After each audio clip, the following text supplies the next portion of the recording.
विश्व राजनीति आसी एक बड़ खबर। अमेरिका राष्ट्रपति डोनाल्ड ट्रंप एवं सेठाकर न्यायपालिका मध्य चलता टैरिफ युद्ध एवं भयंकर मोड़ नहीं। निजर आमदानी शुल्क बा टैरिफ नीति उपर सुप्रीम कोर्ट रोक लगाइबा परे क्षुब्ध होइछंती ट्रंप। एमितिकी से एक विवाद बयान दे कहिसंती से चाहिए दुनियार जेकोसी देश को बर्बाद करदे। अमेरिका सुप्रीम कोर्ट का बड़ झटका। राष्ट्रपति ट्रंप को टैरिफ नीति को बेआईन घोषणा करिसेंती अमेरिकार सर्वोच्च अदालत।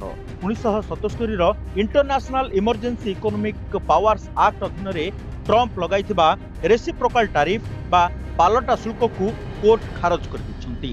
कोर्ट को स्पष्ट निर्देश, राष्ट्रपति निज मनमानी अनुसार अन्य देश उपरे टैरिफ लदी पारिबे नाही। कोर्ट को एही निष्पत्ति पर गर्जुछंती डोनाल्ड ट्रंप। से गणमाध्यम कोर्ट को आभिमुख्य को लज्जाजनक बोली कहिसंती।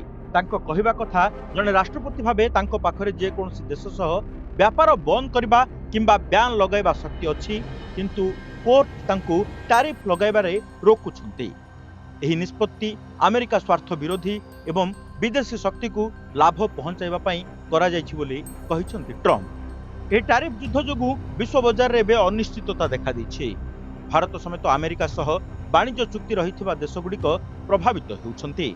विशेषज्ञों मतरे अमेरिका राष्ट्रपति एवं न्यायपालिका मध्य एही विवाद आगुक आहुरी खनेब, कारण कोर्ट को आदेश को चैलेंज करी ट्रंप निज जिद रे अटल रहिछंती।